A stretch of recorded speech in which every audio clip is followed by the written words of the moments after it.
Nah, pada kesempatan ini saya akan memaparkan materi mengenai analisis manajemen pengadaan, distribusi, dan transportasi pada perseroan terbatas Yakult Indonesia.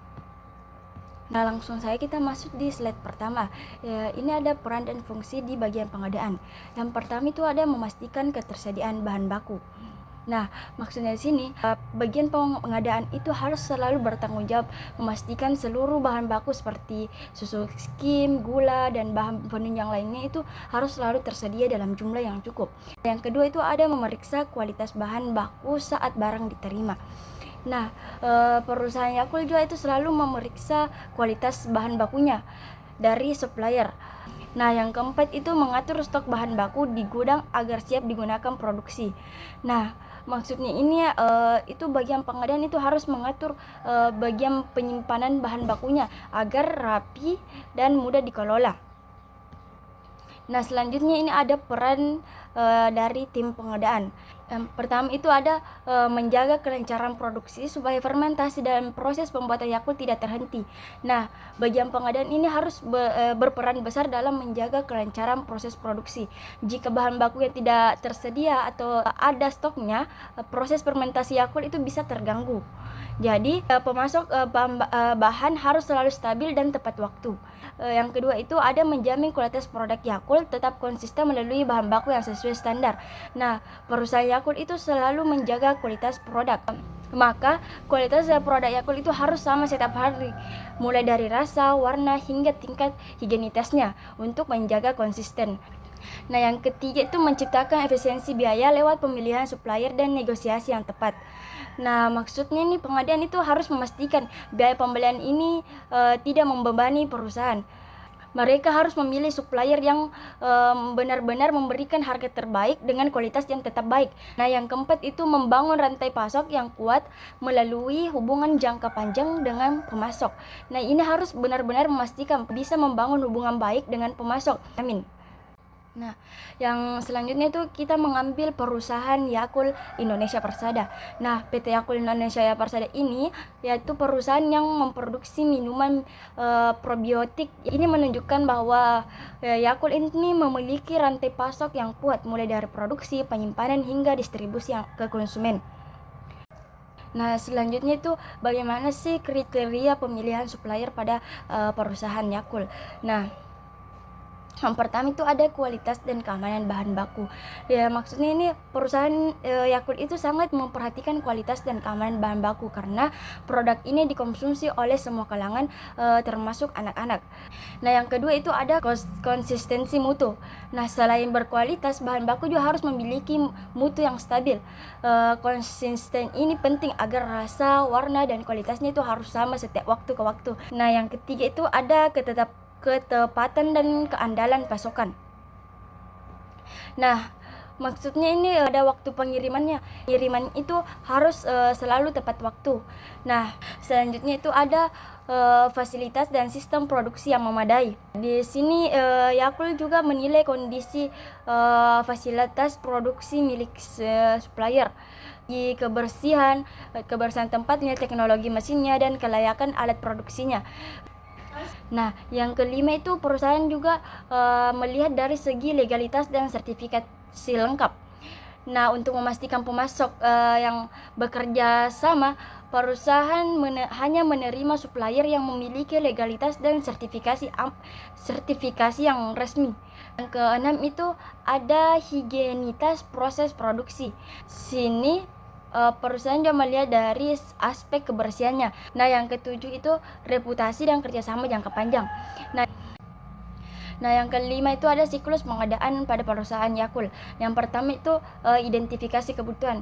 Nah, pada tahap ini perusahaan menentukan bahan baku apa saja dibutuhkan, berapa jumlahnya, dan kapan bahan baku ini mau digunakan atau dipakai. Nah, selanjutnya itu perusahaan menyeleksi dan mengevaluasi supplier, serta proses evaluasi yang meliputi kualitas bahan baku, harga, keandalan pengiriman, dan reputasi supplier. Nah, selanjutnya setelah diseleksi atau dievaluasi, perusahaan meminta negosiasi atau penetapan kontrak. Setelah negosiasi, kemudian perusahaan itu membuat pesanan resmi atau purchase order atau PO. Setelah dipesan, bahan baku ini dikirim. Supplier melakukan pengiriman bahan baku sesuai yang sudah di PO. Yang selanjutnya setelah pengiriman itu bahan baku itu disimpan di gudang dengan cara yang aman dan sesuai standar penyimpanan.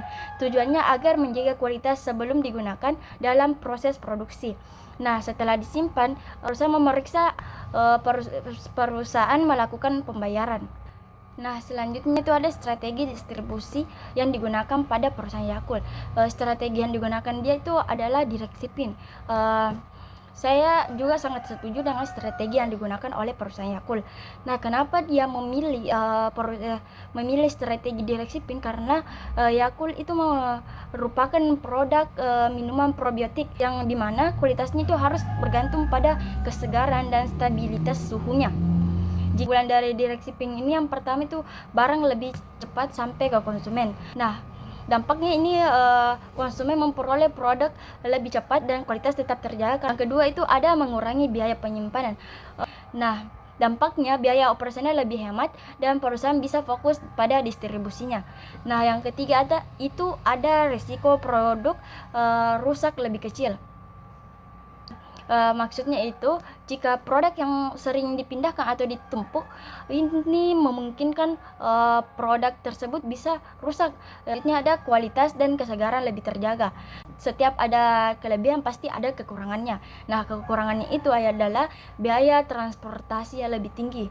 Nah, karena pengirimannya dilakukan langsung ke banyak titik, maka perusahaan Yakult ini membutuhkan lebih banyak kendaraan. Nah, yang kedua itu membutuhkan armada yang lengkap dan terawat. Nah, yang ketiga itu ada jadwal pengiriman harus sangat teratur dan disiplin. Nah, jika ada keterlambatan sedikit saja, toko bisa kehabisan stok atau distribusi ke konsumen terganggu. Nah, dia menggunakan transportasi darat sebagai moda utama distribusinya, yang mana itu ada cold truck di Yakult Lady. Unggulan dari transportasi ini, pertama itu dia memiliki fleksibilitas dan mudah menjangkau banyak lokasi. Yang kedua itu di mana ada mobil dan motor yang mobil motor yang berpendingin menjaga suhu produk tetap stabil selama perjalanan. Ketiga itu ada biaya operasional lebih hemat dibanding udara atau laut. Nah, yang keempat itu cocok untuk pengiriman jarak dekat dan menengah.